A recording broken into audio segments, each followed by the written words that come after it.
Hey Use World, I am back with another video. Today we're going to continue my Paris adventures.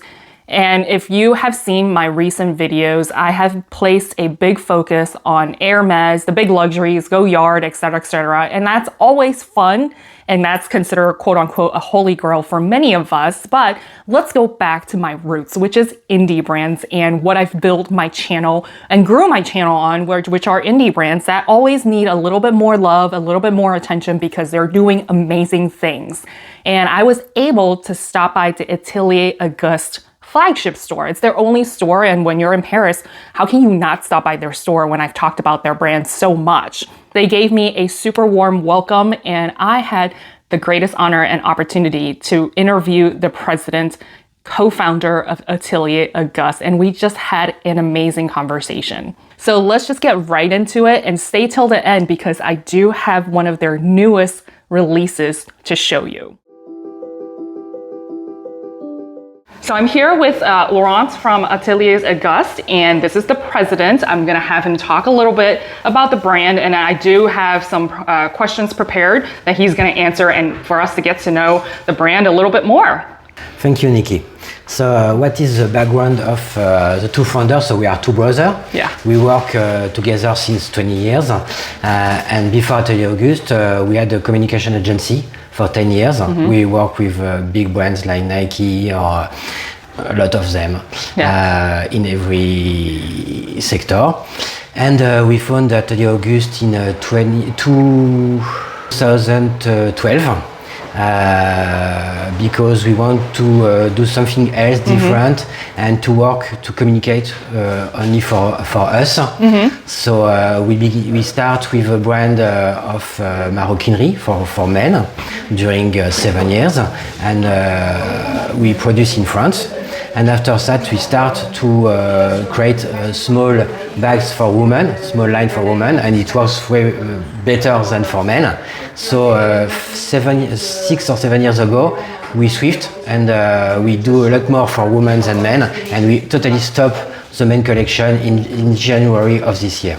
And women love their bags, so. Exactly, yeah, they love the bags, and the men want always the same bag, and they want one bag and stay for life. Yeah. So it's more interesting for us to work for women. Create more bags, yeah. You see all the women flocking in here. We have to visit, and it's really exciting to see all of the new releases that you have, right? And what innovation you guys are creating against quote unquote the big luxury brands like Louis Vuitton and Gucci, and it's something a little bit more minimal in my opinion.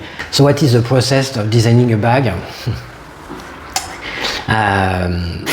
A brand of bags is a collection, so you have to try to understand the need of your customers and try to fit every needs. Yeah. So we are more specialized in minimized design than something very friendly, a lot of things around. So it's, I think, our DNA to be minimalist. Yeah. But in this way, right now we focused on more rigid bag, more, I don't know how you say that. Structure bags. Yeah. And so it's our DNA now, but we want to also work with bags more smooth. So it's the future. Yeah. And to have both. Yeah. And for the moment we have a lot of small bags. Yeah. And by the past we have also tote bag, so we work on it for the next year. Yeah. So in terms of what the future looks like, the slouchy bags, is that something on your mind, or you continue want to do more structured bags? We will have both. Both. Okay, but that's just a sneak peek, right? Yeah, we don't know exactly how much smooth bag we will have and how turnover could it do. Right. But now we are 100% rigid bag. Yeah. And so what I'm curious about is how long does it take for you to create a design and then for it to move into production? It could be between 6 months and 1 year. Okay. Yeah. We start by design on paper. We do a first prototype. Yeah. And we always have a lot of things to do better. Right. And we do a second prototype and maybe 3 prototypes, and after that we have to do the cutting edge and everything. So it's everything is long. It's not something you can do like this. Yeah. There's no set schedule. No. And like we sell everything by ourselves directly from Ateliers Auguste to the customers, we are not focused on a specific moment to launch the bag.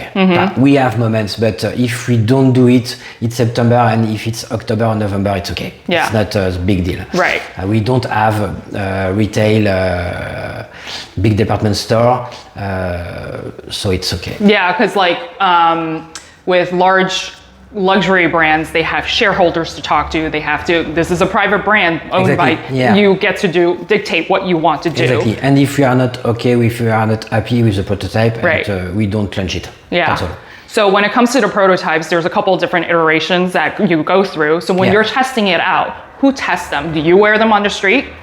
That's a question we all as consumers are thinking about. We ask the women we work with. The ladies here? Yeah, nice. if they like the bag, what we can change and everything.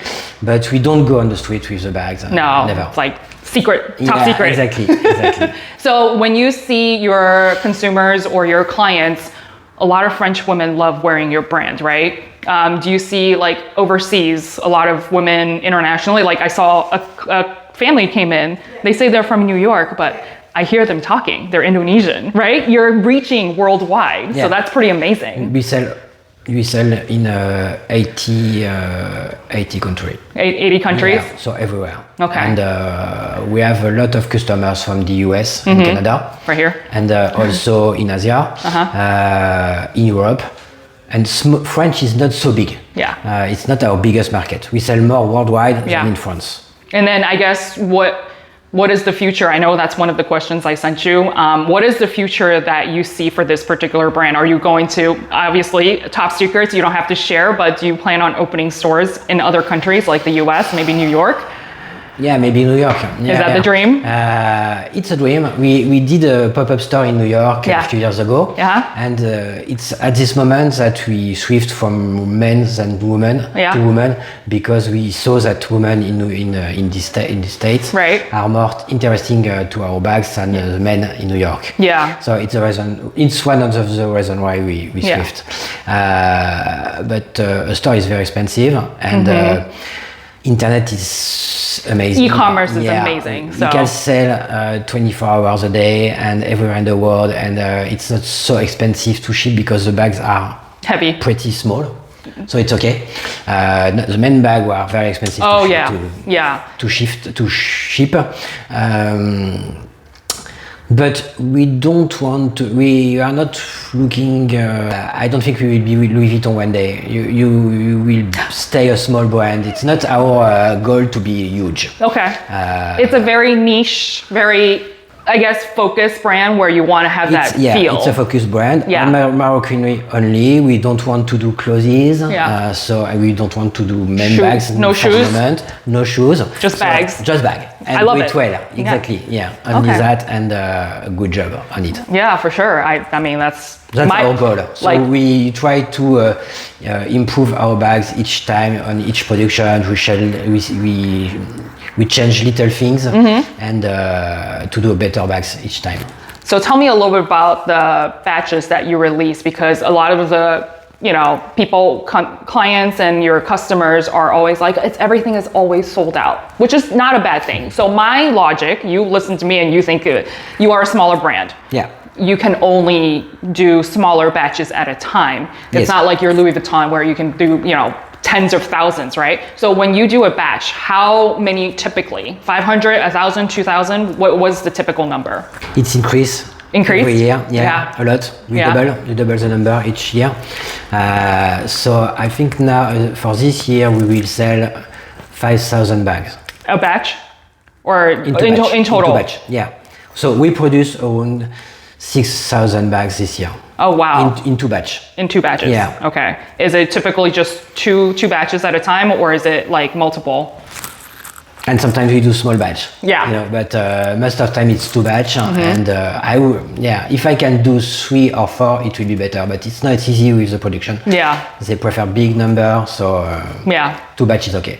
Okay. But it's the reason why sometimes we are stuck out, because we only produce 2 times a year. Right. And if a color is very popular, what you can do? Yeah. We sell them very fast, Yeah. and after that we have to wait the other batch. Right. Okay. So that's the reason why, if you love a bag, just buy it when it's online, because we don't know how much it takes to have a new production. Right.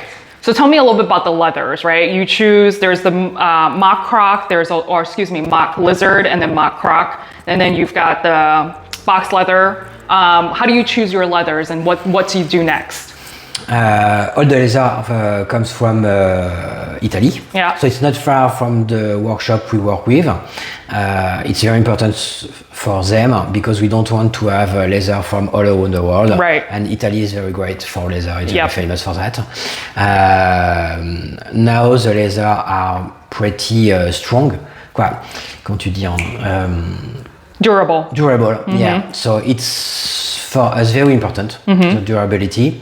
And we work with tannery who reach the European standard. Yeah. It's very important for them because if you buy leather from India, for example, it's not going to be the same standard. It's not the same. Yeah, and it's very important for people who work in the leather industry.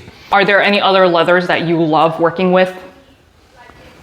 There's box leather, there's the mock croc, mock lizard. What else are you? Maybe for next year, we will work with a smooth leather, something more, it's very difficult in English because it's the end of the leather, You can move it like this and it's not the same feeling that a strong leather, More flexible. Yeah, more flexible. Okay, I'm excited. So we will do it next year. Okay. Ooh, I'm excited. Yeah, okay. But the box leather is very nice and very popular. Yeah. Our customers love it, so. Okay, so last question. But we can change the color. Yeah. Let me ask you about the gold hardware, right? We've got gold plated. There's also silver. Any other metals that you want to work with, like rose gold or copper or anything like that? No? I can't say now, okay. But we can do everything. Okay. So we take care about the customer feedback. Yes. Every day we have a lot of feedback about the bag. So we read everything, we answer to every question. We can fix it if there is any problem. And it's very important for us to have this direct communication with the customers. And like this we can improve the bag each production. Okay, good. So one question I had a lot of my subscribers ask me, right? So I guess what's the logic behind the magnet versus the hook? Okay, so for the big one, the big Marley, like this one, you can put a lot of things inside. So it could be heavy. And if it's too heavy, you can't have a magnet because it will open. Really? Every time. Yeah, magnet is not for that. That's a great explanation. When you have an handle, you need something strong, not a magnet. A magnet is great for this kind of bag. Yeah. Okay? But if you put too much things inside, it will open. Is it because like when you did the prototype, that's what you found? Yeah, exactly. Okay, so let's kind of show on camera real quick. Like this is the original magnet for the mini, and then for the large is the hook, right? Oh, it's still, yep, that's the hook. You see the hook? That's why, the reasoning behind it. I actually love that because I thought it was a different kind of, like, the Celine belt bag? I hate that. It's like the hook on there is very difficult to use, but this one looks fantastic. And we want to have this, like it's the same product, small, big, we want to have the same. Keep it consistent. Yeah, exactly. No, that one's lovely. Okay, that explains a lot because everybody's asking about it and everybody likes the magnet. We have a lot of comments concerning this closing system, and we continue to work on it. If it's not so easy for people, we will change. Yeah. So we work on it. Okay, perfect. We will see in 25. Awesome. But it will have the same look because we like the look. Yeah, I like the look too. So right now we are 7 in the company. Okay, 7 people and looking 7. To grow? Maybe? To 10. Not more. No. We want to keep it small and very good. Yeah. That's all. We'll only hire the best. Yeah. Like the ladies right here. And maybe we will open a store in New York more in a few there. years, but right now it's great like this. So. Okay. And awesome. People from the US like to come to visit us. Yes, absolutely. Like myself. Awesome. Well, I really appreciate your time and sharing your thoughts and opinions and how the brand started. So again, this has been a really awesome experience for me to be able to come here and just check out the bags in person. Pictures sometimes just does not do your bags justice. So thank you so much. You're welcome. Thanks a lot. So that was a really fun and intriguing conversation with Laurent, and I did send them the questions ahead of time so they can look over and prep for it. But because I didn't exactly tell them what time I was showing up, because, you know, being in Paris, running around, and I had no idea what, I told them what day I was showing up. I didn't tell them what time. So I kind of just showed up and like, here I am, ready to do an interview.